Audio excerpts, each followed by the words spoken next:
Okay, have you ever been so mad, so frustrated, and so upset that you couldn't help but respond? You couldn't help but react? Maybe you felt like this guy. Or maybe you've been super upset that you wanted to do this. Or maybe, just maybe, you've been in a situation that made you so frustrated and so mad that you just felt like this. Let's be honest. I think we've all felt the type of anger we just saw in these GIFs. I know I have. Okay, what really makes me angry is when I see someone being mean to someone else. So, when I was young, my cousin had a best friend, but her best friend was always being mean to her.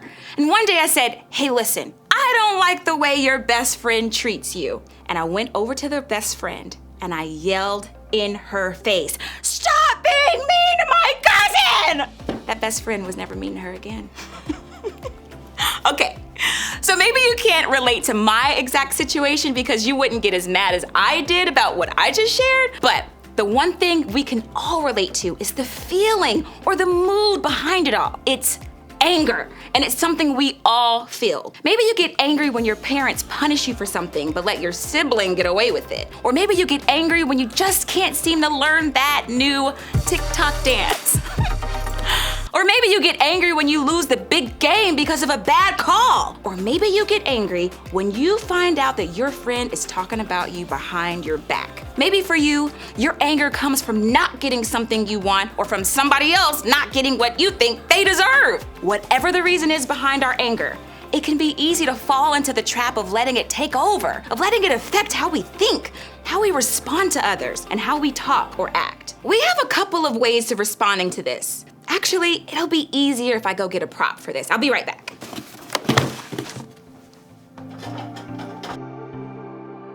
Okay, this person doesn't have like arms, but you get it.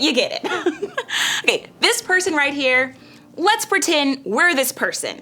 Now, some of us experience what we call outward anger. That's the kind of anger that comes out in really outward, obvious ways. When you lose your temper. When you scream. When you yell. When you punch something or get physical. When you're angry and everybody around you knows it. You show what you're feeling to everyone around you. Now, others of us have inward anger. You don't necessarily raise your voice or explode, but the people around you know still just how angry you are because of the way you shut down. You go silent. You close off. Your anger may not be as loud, but your silence is still screaming the way you feel to the people around you.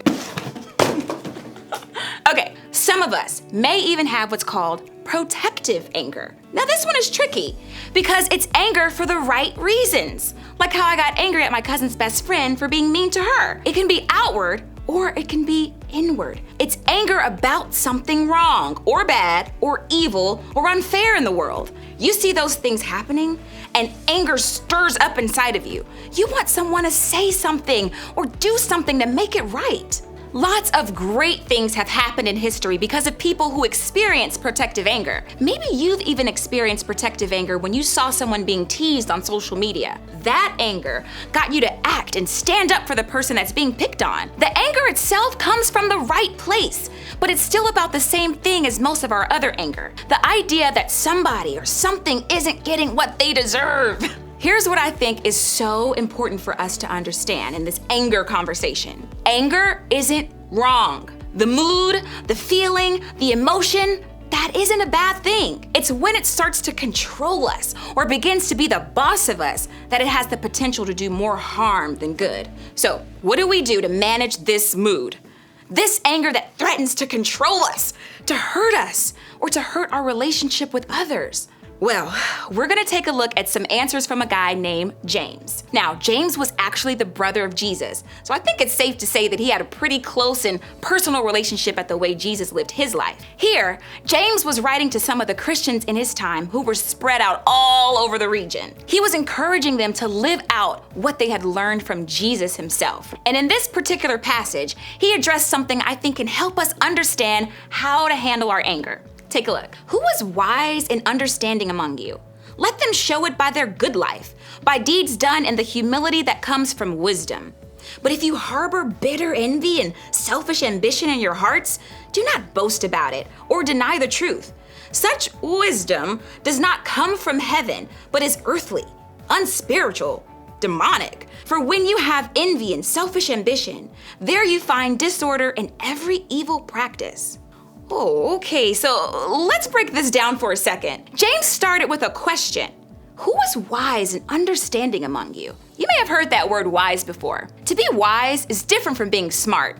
You earn wisdom by experiencing things. If you're wise, you take what you've experienced and you learn from it. James asked his audience to consider which of them was wise. Were they gonna learn from the things they've experienced and be different going forward? James started by saying that we can show we are wise in the way we live, the way we treat other people, the way we view other people, and the things that we do that demonstrate our faith in God. Those things will be a sign of the wisdom that's living in our hearts. But if we have things like bitterness and envy and selfishness or anger in our hearts, then our actions, our words, and our responses will show that instead. And that's where James is saying that we find all disorder and evil. And if we allow those things to exist in our hearts, they will come out in our lives in the form of anger. That can have the potential to cause a lot of hurt, both to us and others.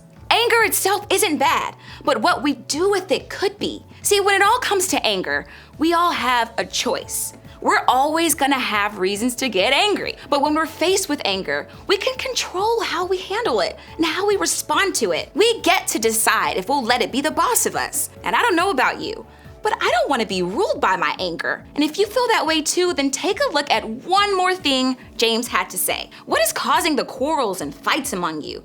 Don't they come from the evil desires at war within you?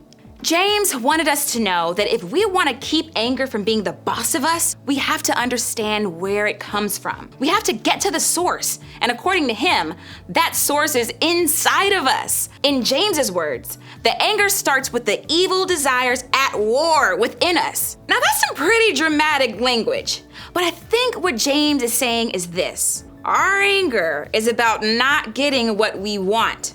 It's about selfish or jealous or bitter feelings that are fighting for space in our hearts. And often, it's about life not happening the way we thought it should. Maybe we think we should have been the one to get the lead in that play. We think our friend should have treated us better. We think our parents should have tried harder to stay together because that's what our family deserves. Or maybe we feel someone else didn't get what we thought they deserved. We think our siblings should have been punished for what they did to us. We think our boyfriend or girlfriend should be more upset about the breakup. We think our dad should apologize for the way he treats our family. Or our mom should feel bad for leaving us. And all those feelings, those desires and feelings of anger James said are battling within us, well, they're about one thing.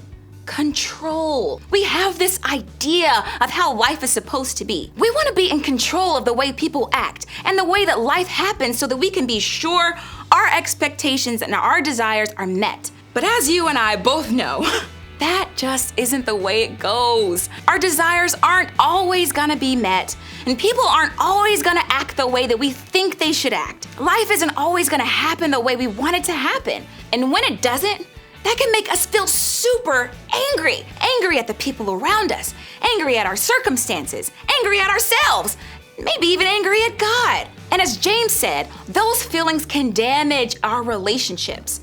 They can lead to fights and quarrels, and let's be honest, a lot of other negative things. Because when we let our anger control what we do, what we say, and how we act, it becomes the boss of us. But Jesus offers us a better way. He offers us the freedom from letting our feelings control us. He offers us a way to manage all of our big feelings. Anger doesn't have to be the boss of you. Now you may be thinking, well, that's easy for you to say, but when I feel angry, that's all I feel. And it feels good to let it out. And listen, I get it. We all fall into the trap of letting our anger control us. But I do think that there are ways we can manage all of these big feelings and not let them be the boss of us. Here's where I think we can start. First, take a step back. When we're angry, we usually feel that we have to react or we have to respond to every single thing that makes us mad.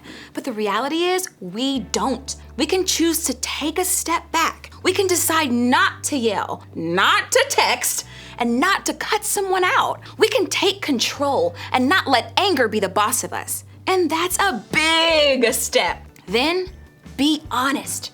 In order to understand our anger, we have to be honest about where it's coming from, like where it's really coming from. What is it in us that's setting us off, making us angry?